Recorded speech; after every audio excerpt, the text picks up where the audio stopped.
Millionaire mind by T হার্ভেকার বইয়ে তুমি শুধু আমাকে তোমার 5 মিনিট দাও, আমি প্রেডিক্ট করে বলে দেবো তোমাদের ফাইন্যান্সিয়াল ফিউচার কেমন হবে, তুমি কি ধনী হতে পারবে কি পারবে না। উনি এই কথাটা এত শিওরলি বলতে পারেন কারণ তিনি মিলেনিয়ার্স আর বিলিয়নিয়ার্সের মাইন্ডসেটগুলোকে, টেকনিকগুলোকে রিড করেছেন। আর এই সব জিনিসগুলোই তিনি তার বই secrets of the millionaire mind বইটাতে লিখেছেন। এই বইটা ফাইন্যান্সের উপর লেখা সবচেয়ে ভালো বইগুলোর মধ্যে একটা বই। অর্থাৎ নিজের জীবনে সবসময় সাকসেস হতে চাইছেন, কিন্তু এটার ভয় যে তিনি ফেল করে যাবেন, তিনি কোনো কিছু করতে পারতেন না। একদিন উনি যখন নিজের প্যারেন্টসের ঘরে গেলেন তখন ওনার একটা বাবার বন্ধু এসেছিল সেখানে। ওনার বাবার বন্ধু এটা নোটিস করেন যে উনি অনেক দুঃখী হয়ে বসে আছেন, কারণ অর্থাৎ জব আর বিজনেস দুটোই ট্রাই করে নিয়েছিলেন কিন্তু তিনি সাকসেস পাচ্ছিলেন না। তো উনি নিজের প্যারেন্টসের ঘরের বেসমেন্টে থাকতেন। সেখানে ওনার বাবার বন্ধু যান আর ওনাকে বলেন যে হার্ভ, আমারও স্টার্টিং খুব বাজে অবস্থায় হয়েছিল, কিন্তু আমি একটা অ্যাডভাইস পেয়েছিলাম যেটা আমার জীবনকে পুরোপুরিভাবে পাল্টে দিয়েছে, আর ওই অ্যাডভাইসটাই আমি তোমাকেও দিতে চাই। যদি তুমি সাকসেসফুল হতে পারছো না তো এটার পেছনে কোনো একটা কারণ আছে যেটা তোমাকে সাকসেসফুল হতে দিচ্ছে না। টিপিক্যাল ইয়াং ম্যানের মতোই অর্থারও নিজের মনে মনে ভাবলেন যে এমন কি আছে যেটা আমাকে সাকসেসফুল হতে দিচ্ছে না, কিন্তু অর্থারের ব্যাংক অ্যাকাউন্ট তো অন্য কিছুই বলছিল। তখন ওনার বাবার বন্ধু বলে যে তুমি কি জানো প্রত্যেক বড় লোক, প্রত্যেক ধনী লোক একই রকমভাবে ভাবে। তখন অর্থার বলেন না। তারপর ওনার বাবার বন্ধু বলেন এটা কোনো এক্স্যাক্ট সায়েন্স না, কিন্তু প্রত্যেক ধনী লোক একই রকম ভাবে, আর গরিব লোকেরা ধনী লোকের থেকে একদম অপোজিট। তারপর আবার তিনি অর্থারকে বললেন যে তুমিও যদি ধনী লোকেদের মতো ভাবা শুরু করে দাও বা ওদের এক্স্যাক্ট কপি করা শুরু করে দাও তো এটার চান্সেস অনেক বেশি যে তুমিও একদিন ধনী হয়ে যাবে। আর এটা বলার পর ওনার বাবার বন্ধু ওখান থেকে চলে গেলেন। আর এই কথাটা অর্থারের মাথায় ঘুরতেই থাকলো। তখন তিনি এটা রিয়েলাইজ করলেন যে এটা সত্যি, প্রত্যেক ধনী লোক একই রকম ভাবে ভাবে। উনি নিজেকে বলেন আজকে যে আমার এরকম অবস্থা এটার একমাত্র কারণ হলো আমার মাইন্ডসেট, এটাই আমাকে সাকসেসফুল হওয়ার থেকে পেছনে সরিয়ে আনছে। আর উনি এটা ডিসাইড করেন আজ থেকেই তিনি ধনী লোকের মতো ভাবা শুরু করবেন। ওরা যে বিজনেস স্ট্র্যাটেজিগুলোকে ইউজ করে সেগুলোকে শিখবার, সেগুলোকে অ্যাপ্লাই করব। তখন তিনি একটা ফিটনেস স্টোর খোলেন।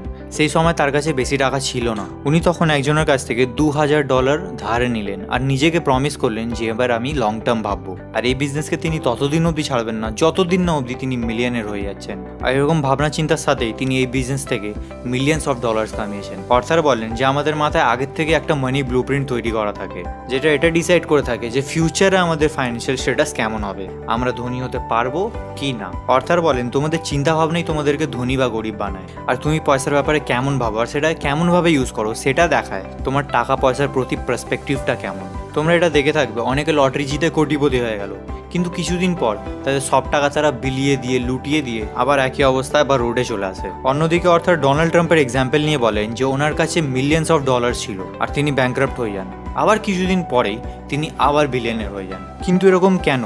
কারণ ওনার কাছে এমন একটা জিনিস ছিল যেগুলো অনেক কম লোকের কাছেই থাকে, মিলিয়নের মাইন্ডসেট। এনার ক্ষেত্রে তো বিলিয়নের মাইন্ডসেট। অর্থাৎ বলেন ছোটবেলা থেকে তোমার পয়সার প্রতি কেমন ভাব আছে, টাকা পয়সাকে নিয়ে তোমাদের কেমন কন্ডিশনিং হয়েছে, ওরকমই চিন্তা ভাবনা নিয়ে যদি তোমরা আগেই এগোতে থাকো তাহলে তোমাদের ফিউচারও ওরকমই হবে। যদি তোমরা পয়সা সেভ বা ইনভেস্ট এটা ভেবে করছো যে এটা খারাপ সময় তোমাদের কাজে আসবে, আর যদি তোমরা সেরকম অনুযায়ী অ্যাকশন নাও তাহলে তোমরা অতটাই কামাবে আর অতটাই সেভ করবে, তাও আবার কি একটা ভয়ের ফিলিংয়ের সাথে। আলটিমেটলি কি হবে, ওই খারাপ সময়টা আসবেই। কিন্তু ওখানে যদি তোমরা ধনী হওয়ার জন্য বা ওয়েলথ ক্রিয়েট করার জন্য কাজ করো, ওরকম অ্যাকশনস নাও, তখন তোমরা অত ছোট ভাবো না, তোমরা বড় ভাবো। তোমাদের অ্যাকশনও অত বড় হয় আর তোমরা অত বড় অ্যামাউন্টের টাকাও কামাও, আর এর রেজাল্টে তোমরা সাকসেস আর ফাইন্যান্সিয়াল ফ্রিডমই পাবে। তাই জন্য তোমাদেরকে সেই জিনিসটার ওপরেই ফোকাস করতে হবে যেগুলো তোমরা চাও। তো বন্ধুরা, এবার আমরা এই বইয়ের থেকে পয়সার 6খানা রুলস দেখব। তো প্রথম রুল আছে rich people think both and poor people think either or. অর্থাৎ বলেন রিচ মাইন্ডসেটের লোকেরা এটা ভাবে যে ওরা দুটো জিনিসই পেতে পারে, কিন্তু পুয়ার মাইন্ডসেটের লোকেরা ভাবে হয় এটা হবে নয় ওটা হবে, ওরা দুটোর মধ্যে যে কোনো একটা জিনিসই পেতে পারবে। ফর এক্সাম্পল, একটা পুয়ার মাইন্ডসেটের লোক এটাই ভাবে হয় আমি ধনী হতে পারবো না আমি ভালো লোক হতে পারবো, হয় আমার কাছে টাকা থাকবে নয় আমি ফ্যামিলির সাথে টাইম স্পেন্ড করতে পারবো, হয় আমি ফাইন্যান্সিয়ালি স্টেবল থাকবো নয় আমি স্পিরিচুয়াল হতে পারবো, হয় আমি ধনী হতে পারবো নয় আমি আমার হেলথের খেয়াল রাখতে পারবো। কিন্তু একটা রিচ মাইন্ডসেটের লোক কি ভাবে, ওরা জানে যে ওরা দুটো জিনিসই পেতে পারে। ওরা এটা ভালো করে জানে যে ওরা টাকা কামানোর সাথে সাথে যে কাজগুলো করতে চায় সেগুলোও করতে পারবে। অর্থাৎ বলেন উনি যখন ডিসাইড করেছিলেন যে উনি লাইফে দুটো জিনিসই চান, উনি ওনার বাবা মাকে বলেন যে আমি ওই কাজ করতে চাই না যেটা করতে আমার ভালো লাগে না, আমি ওই কাজ করতে চাই যেটা করতে আমার মজা লাগে, আর সেই কাজ করার সাথে সাথেই আমি ধনী হতে থাকবো। তখন ওনার বাবা বললেন যে তুমি একটা স্বপ্নের দুনিয়ায় আছো, একটা বিজনেস হয় আর প্লেজার হয়। তোমাকে সবচেয়ে প্রথমে তোমার কাজে ধ্যান দিতে হবে, তারপরে যদি টাইম বাঁচে তখন তুমি এনজয়মেন্ট করতে পারো। আর অর্থার জানতেন যে উনি দুটো জিনিসই চান আর সেই দিকেই নিজেকে এগিয়ে নিয়ে যান। এই ভাবতেই তিনি আগে এগিয়ে সাকসেস পেয়ে যান। এরপরে চলে আসে number 2, rich people think big, poor people think small. এখান থেকে আমরা জানতে পারি পোর মাইন্ডসেটের লোকেরা এটাই ভাবে যে যেমন তেমন করে তাদের লাইফটা কেটে যাক, কোনো প্রবলেম যেন ফেস না করতে আর কোনো রিস্কই না নিতে হয়। যখন স্কুলে থাকে তখন মনে করে যেমন তেমন করে পাসিং মার্কস চলে আসুক, যখন কলেজে থাকে তখন ভাবে ব্যাস ঠিকঠাক একটা জব পেয়ে যায়, আর তারপর যখন বিয়ে হয়ে যায় তখন ভাবে যে যেমন তেমন করে খালি আমার খরচাগুলো বেরিয়ে যাক, আর যখন রিটায়ার হয়ে যায় তখন ভাবে যেমন তেমন করে বাঁচা কোচা লাইফ বেরিয়ে যাওয়ার মতো পেনশন পেয়ে যায়। পোর মাইন্ডসেটের লোকেরা যেমন তেমন ভাবে সার্ভাইভ করার জন্য নিজের জীবন কাটিয়ে দেয়। তারা কোনোদিন কোনো কিছু বড় করেই না, কারণ তারা ভাবে তাদের পক্ষে এটা সম্ভবই না। আর উল্টো দিকে রিচ মাইন্ডসেটের লোকেরা পুরোপুরিভাবে অপোজিট হয়। যেখানে পোর মাইন্ডসেটের লোকেরা বড় কিছু ভাবতেই ভয় পেয়ে যায়, সেখানে রিচ মাইন্ডসেটের লোকেরা বড় কিছু ভাবে আর সেটাকে অ্যাচিভও করে দেখায়। এরপর 3 নম্বর পয়েন্ট আছে, rich people focus on opportunities, poor people focus on obstacles. এই রুল বলে যেখানে রিচ মাইন্ডসেটের লোকেরা প্রত্যেক সিচুয়েশনে অপরচুনিটিস দেখে, ওখানেই পোর মাইন্ডসেটের লোকেরা শুধুমাত্র প্রবলেমসই দেখতে পায়। পোর মাইন্ডসেটের লোকেরা যখনই কোনো কিছু স্টার্ট করতে যায় তাদের মাথায় এটাই চলতে থাকে কোথাও জিনিসগুলো খারাপ না হয়ে যায়, কোথাও আমি ফেল না হয়ে যাই।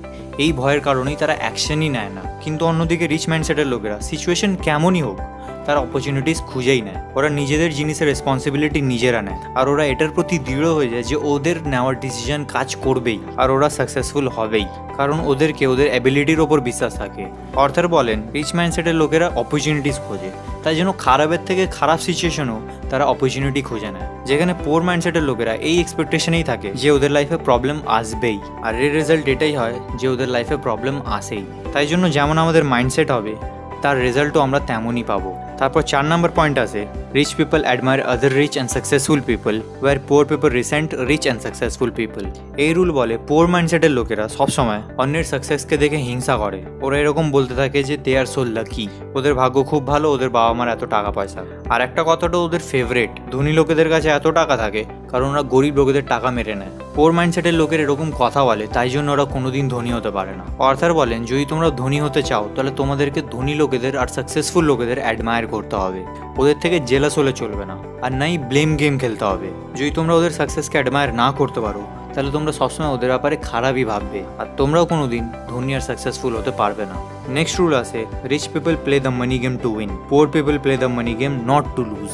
অর্থাৎ বলেন পোর মাইন্ডসেটের লোকেরা মানি গেমকে শুধুমাত্র ডিফেন্সের জন্য খেলে, তারা গেমটাকে শুধুমাত্র বাঁচানোর পারপাসেই খেলে, নাকি জেতার পারপাসে। পোর মাইন্ডসেটের লোকেদের গোল এটাই থাকে যে ওরা সিকিউরিটি আর সার্ভাইভাল পেয়ে যাক, যেখানে ওদের গোল হওয়া উচিত ওয়েলথ ক্রিয়েট করা। কিন্তু ওদের মাইন্ডসেট হয় যেমন তেমন করে তাদের খরচা বেরিয়ে যাক আর তাদের জীবন কেটে যাক কোনোভাবে, কারণ ওদের ইন্টেনশন খরচা বের করা থাকে। তাই জন্য তার বদলে তারা ততটাই টাকা পায় যেটার সাহায্যে তাদের খরচাগুলো বেরিয়ে যায়। আর পোর মাইন্ডসেটের লোকেরা যখনই রেস্টুরেন্টে খাবার খেতে যায় তখন তারা নিজের ফেভারিট ফুড কেনা নিচে লেগে থাকা প্রাইস ট্যাগকে দেখে। এর সম্বন্ধে অর্থাৎ বলেন যে আমাদেরকে আমাদের পয়সার প্রতি পার্সপেক্টিভকে পাল্টাতে হবে। টাকা পয়সাকে আমরা কিভাবে দেখি সেটা খুব জরুরি, আমাদেরকে ম্যাচ বাঁচানোর জন্য না জেতার জন্য খেলতে হবে। তাহলেই তোমরা তোমাদের ফেভারিট ফুড বিনা প্রাইসকে চেক করে এনজয় করতে পারবে। এরপর আসে next and last rule, rich people constantly learn and grow, poor people think they already know. অর্থাৎ বলেন যে আনসাকসেসফুল লোকেরা এটা ভাবে যে ওরা সব কিছু জানে, আগে কোনো কিছু শেখার দরকারই নেই। ওরা নিজেদের পুরনো বিলিফ সিস্টেমে এমনভাবে জড়িয়ে আছে যে ওরা বুঝতেই পারছে না বাইরে কি করে বেরোতে হবে।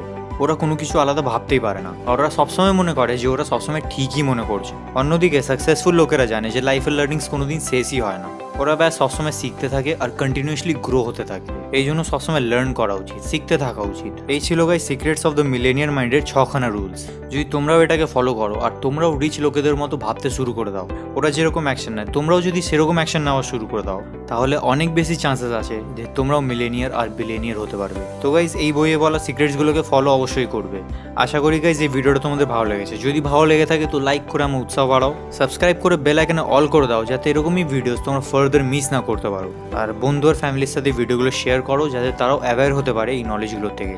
আজকের জন্য এতটাই, thank you guys, bye by.